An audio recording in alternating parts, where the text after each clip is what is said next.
So all told, if you add those up, we would have funded and entered into transfer agreements for about 200 units of housing. Let's see, and then you said there was support from other counties. What other counties? We haven't seen any other support come in from other counties. We're happy to share those through CSAC. We have had conversations with planning directors in particular. What has approached us has been, I believe, Nevada County and I believe Yolo County, but I can clarify that. But there are any number of counties that have called us independently and told us that they have the same issues. But we're happy to supply those information to the committee. And a point was made earlier that there's an exemption in the law that already exists. If you can demonstrate that lower densities are sufficient to accommodate lower income housing, I don't know, Brian, if you could expand on what that exemption is, and what have you done to try to, if you didn't qualify, what are you doing to try to meet that exemption from HCD? May I address that first, yeah. Mr. Leo? The exemption that exists, I mean, one way to think of it is there are default densities which are sort of a safe harbor, and then and the way HCD explains it in their guidance is, first, you can come forward with densities that you think are appropriate to your county. And if you can demonstrate that those will meet the factors in the statute and result in affordable units, then those densities should be approved. But if you don't want to make that showing, there's default densities, which are in Napa County are 20 dwelling units to the acre, that you don't have to make any additional showing. So, but one of the things that HCD has explained in its comments to them is just putting, and this is true for everyone, money aside for housing is not going to be enough to overcome a low density, proposed low density without some additional showing that's feasible. And in the prior housing element planning period, they were approved by HCD after litigation that forced them to make changes to the housing element. And at that point, HCD said it was in compliance. If I might address your question, the real-world proposal that we presented to HCD, in fact, was, I believe it was 6 dwelling units to the acre. That was an economically viable project. So we met all of the standards as we believed it in order to be counted, and they continued to disqualify it. They did not include that site. In talking with other counties, they had similar experiences, and we've asked other counties for examples of where they, in fact, have waived those requirements and did not get a single response from the counties. So we're not aware of any places where, in fact, they have exercised that option. So, in fact, we believe that it should be that they're not using that discretion, and therefore we need to. That's why we went forward. But you didn't counter back as a part of a smart growth plan, trying to maximize your limited lands for affordable housing to come back and provide another number rather than 6 in those projects to HCD? We actually. They simply wouldn't engage with us in the discussion. They simply said it was an unacceptable solution. They simply rejected the site and said it was not an acceptable site. Well, I just want to say I continue to share a lot of the concerns that were addressed by the affordable housing advocates and the group Latinos Unidos of Napa, and I just want to say I want to give a courtesy vote to Mr. Allen to work with the housing advocates as this bill moves through the process, but to work out these things, because as we discussed just for now, there's a lot of major concerns, a lot of major implications for communities all throughout our state, and major implications for affordable housing for our workers who need it the most, and in particular farm workers in Napa and throughout California.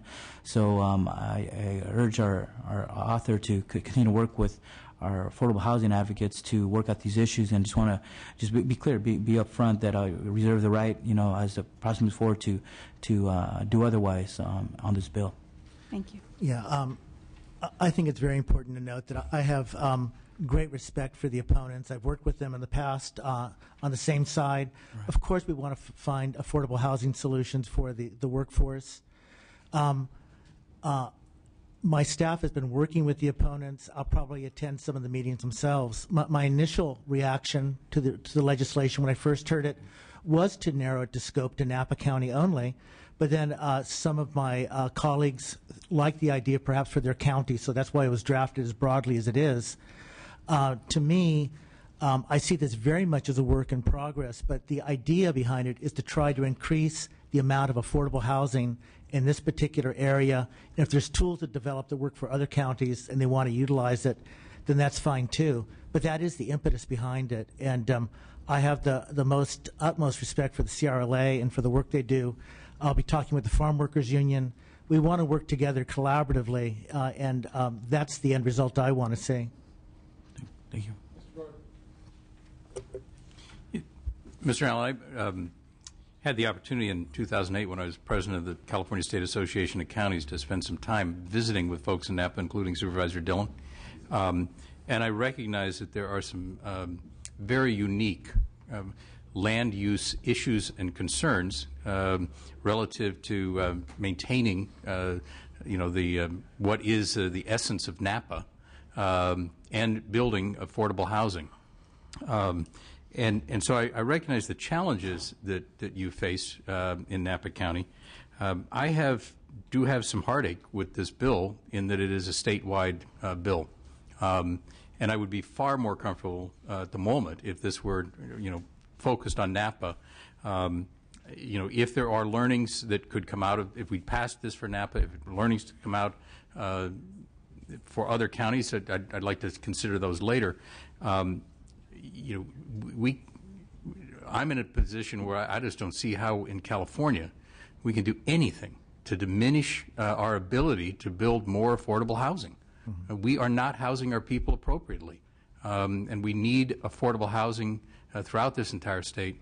And so I grow concerned about the implications of this on a statewide basis, and just want you to know that I would be far more comfortable if this were a Napa-only bill. And I'm not, and if there is some desire to move this forward today, I want you to understand that I would very strongly reserve the right to reject this in the future if it wasn't specific to Napa. Mr. Davis.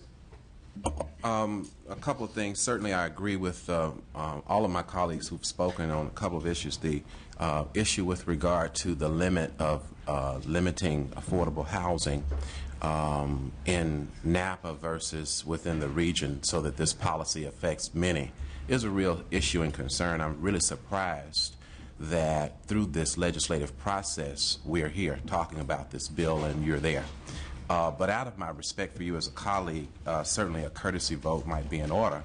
Let me say, secondly, I'm also, for the first time, kind of shocked. I had no idea through the numerous conversations that I've had about the issue of what our plan is for farm worker housing. No one ever even mentioned the word farm workers to me in my very long conversations about this particular policy. So that leads me to a couple of questions that I have about Napa Valley, the author, in terms of what is our vision for farm worker housing in the area that the policy is being proposed. What is the vision? We have two categories of farm workers in Napa, and thank you for your very excellent question because it allows me to address some comments that were previously made.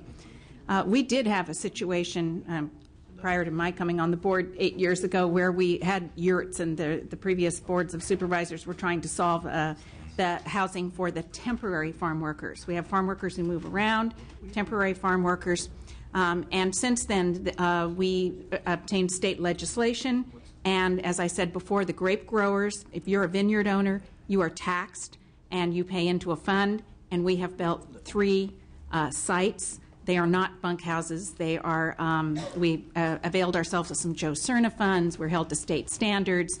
It's sort of like a dormitory-style housing. We have 3 of these placed around the Up Valley area where most of the farm workers live.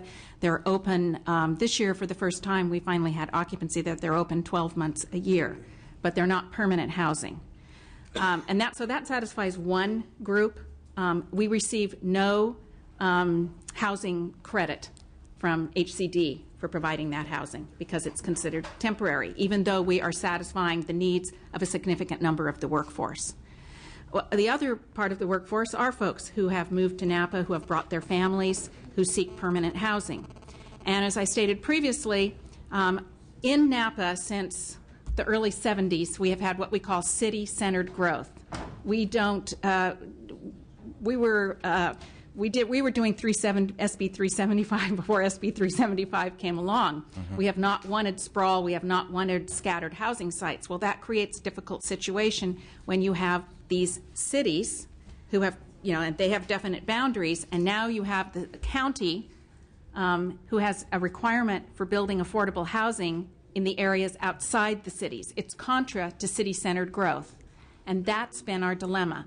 So we have achieved the farm worker housing that we have built mostly by doing transfers with the cities. I mean, the good thing about having all these folks who want to build these huge homes in Napa County is that they pay a significant amount into an affordable housing fund. We have a pretty hefty fee. And so we've got funds available. We want to see it built. And the places that we think it's appropriate to be built are the places where there's schools, where there's shopping. Most of these families, they have one car in the family. Why would you want to put them out in a place where the spouse, and it's usually the one of the spouses who goes to work, and then you have the other spouse with unavailable. We don't have a bus system. It just doesn't make sense. So the logical thing for us to do is to partner with the cities to do this growth. It's still all in city to do farm worker housing. It's still all in Napa County. It's still proximate to where they work, but it makes sense in terms of being able to afford to build it and being what's in the best interest of the farm workers, putting their kids where they can walk to school, not out in some scattered site in the county. So that's our vision, but it's difficult for us to get there when we have limitations on, there are some other bills, I believe, that are being entered in your process in this session, all of which we think are ways for us to get to where we can actually build the affordable housing.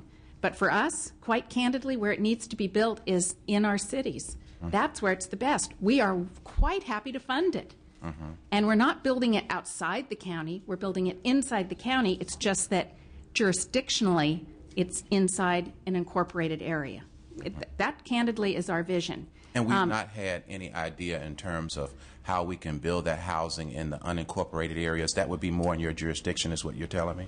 That would be in all that green area on the map outside the cities where there's no wastewater, no water service, no bus system, so when I ask no the question schools. about vision, what measures have developed since we've known this that helps to implement a proposal to help us sustain our vision to include more farm workers in the area where we have power, which I think is the unincorporated area? What kinds of measures have popped up that will provide an infrastructure in the unincorporated area in Napa?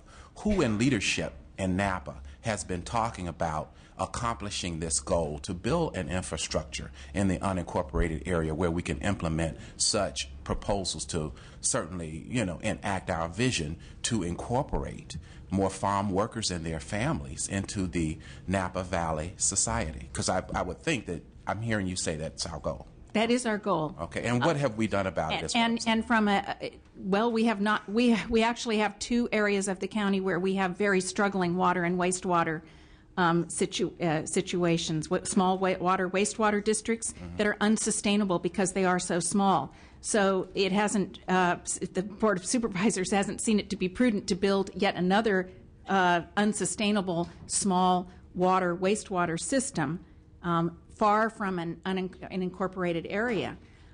So it's been difficult for us to implement that when we've got two areas that are already struggling.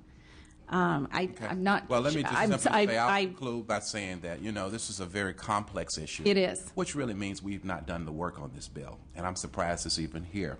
But because we're legislators and we expect to support each other, I'll give a courtesy vote now. But my hope in the future is